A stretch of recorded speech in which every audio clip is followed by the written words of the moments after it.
maka kita harus memberi pengertian mengenai simbol itu menurut persepsi dan budaya penulisnya.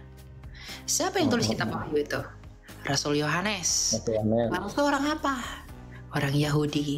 Maka untuk menerjemahkan simbol-simbol ini, kita harus mengikuti pemahaman orang Yahudi. Misalnya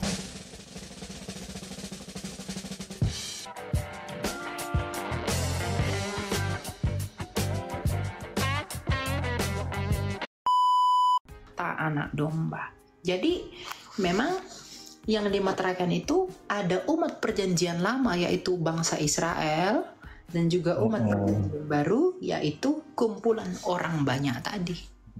Oh, mohon maaf ya, kayaknya belum sampai di situ aku baca. Harus dibaca semua Pak makanya. Karena kan saya cuma terfokus dalam satu perikop. Ya. Iya. Itu masih dalam kekurangan saya ya.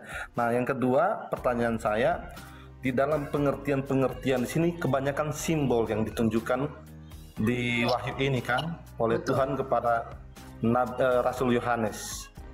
Nah, di sini bagaimana cara, saya mau minta pendapat ya, di mana bagaimana cara untuk menjelaskan kepada orang-orang yang bertanya kepada saya itu tentang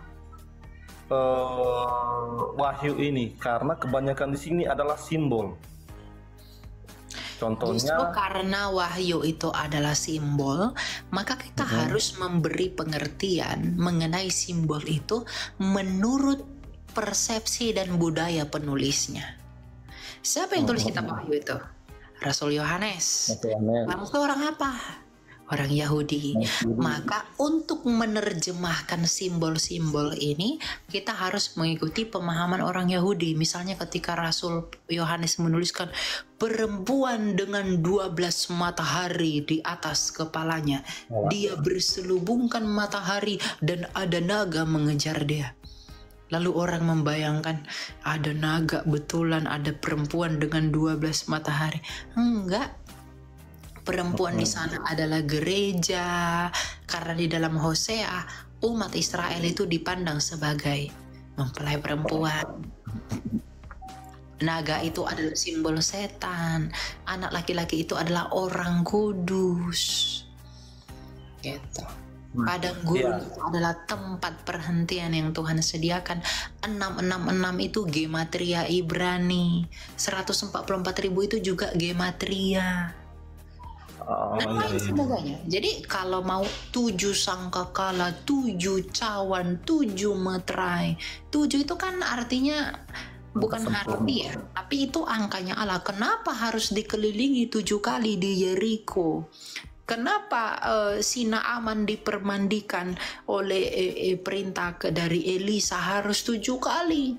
Nah, itu ada maknanya. Dan Tuhan menyesuaikan itu kepada budayanya orang Yahudi. Jadi untuk mengerti kitab suci, jangan patentengan menggunakan pola pikir orang Indonesia. Kalau orang Indonesia atau orang Arab melihat buku Yesus disebut anak Allah, Tuhan beranak, maka datanglah firman Allah tidak beranak dan tidak diperanakkan. Oh yang ngawur ya, karena kamu nggak ngerti arti anak Allah itu apa. Dalam Alkitab anak Allah itu bukan karena dia kawin mengawin disebut anak, enggak. Nah itu dia. Nah makanya ketika Tuhan Yesus mengatakan akulah anak Allah, apakah orang yang dibilang gila kamu? Nggak ada Allah beranak. Apakah mereka bilang begitu? Enggak. Justru orang Yahudi mau menyalibkan dia karena dengan berkata anak Allah, dia sedang menyetarakan dirinya dengan Allah. Nggak ada orang Yahudi yang menentang Yesus dengan berkata Allah itu nggak beranak woi, seperti orang Arab. Enggak. Karena mereka tahu arti anak Allah itu apa. Mereka tahu artinya itu apa. Gitu. Jadi mengerti kitab suci harus dengan budaya orang Yahudi. Oh iya. Artinya kita cari tahu apa yang menjadi pemikiran orang-orang Yahudi pada waktu itu kan. Artinya kita cari simbolnya dan apa arti daripada simbol orang Yahudi ini. Betul. Oh iya. Jadi boleh bertanya lagi kan? Ada sedikit Apa lagi ya? beberapa. Banyak soalnya. Iya, iya. Terakhir ya. Jadi sekarang dalam pengertian di dalam Wahyu ini tentang kuda putih, kan ada berapa kuda kan? Tapi yang kuda pertama ini adalah kuda putih. Tetapi ada di mana konteks-konteks tentang doktrin-doktrin Kristen tapi berbeda. Dan Ya, penafsiran memang beragam. Penafsiran memang ada yang mengatakan kuda putih itu Yesus sendiri, misalnya Bapak Gereja Irenaeus itu mengatakan kuda putih itu Yesus. Tapi ada penafsiran modern yang mengatakan kuda putih itu antikristus. Antikristus, ya, yang paling kontroversi sekali dengan Alkitab ini, yang membuat juga bingung banyak orang, yang mana yang benar itu katanya kan. Tapi kalau menurut saya, ya tentang kuda putih ini adalah Yesus sendiri. Tapi saya mau bertanya kepada Mbak Arang, kalau menurut Abang, perspektifnya lebih tepatnya kemana dia? Iya. Mau ditafsirkan itu sebagai Tuhan Yesus sendiri atau ditafsirkan sebagai antikristus, itu sebenarnya tidak ada salahnya. Kenapa?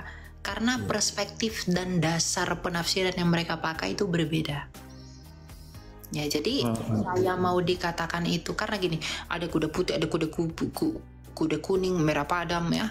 Nah, itu kan punya meaningnya masing-masing. Jadi tergantung mereka yang punya kemampuan untuk menafsirkan.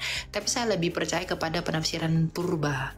Kalau penunggang kuda putih di sana adalah Tuhan Yesus sendiri. Saya pernah beranggapan bahwa kuda putih di sana adalah antikristus. Tapi setelah saya belajar kembali, saya meragu kalau itu antikristus. Jadi saya lebih percaya kepada bahwa itu adalah Yesus gitu. Nah, berarti pendapat kita itu tetap sama, karena memang waktu saya selidiki dan pelajari itu, bertanya ke beberapa orang-orang yang mengertilah tentang hal ini, mereka pun pakai ayat-ayatnya, tapi memang jujur aku masih lupa lagi ayat-ayatnya di mana. Cuman seringkali menjadi suatu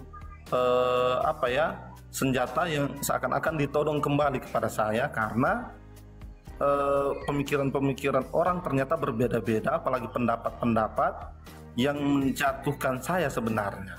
Cuma puji Tuhan, pas dengar ini di mana Bang Eli bilang itu tergantung daripada pemikiran mereka, kan penafsiran itu belum tentu benar, ya kan? Jadi karena belum tahu, seorang pun belum tahu, jadi kita nggak usah menganggap mereka salah, saya benar, atau saya salah, mereka benar, begitu kan? Makanya penafsiran apokaliptik kan ada orang dispensasi, ada orang percaya rapture, ada orang ini. Saya sih nggak masalah karena itu kan penafsiran gitu. Ya silakan aja. Sebenarnya masih banyak yang mau kutanyakan, tapi masih banyak yang antri kulihat ini. Nah, apalah nanti ke depan lagi. Antri ya. Oke ya. Ya, oke. Terima kasih Kak, Tuhan Yesus berkati. Oke, Tuhan berkati.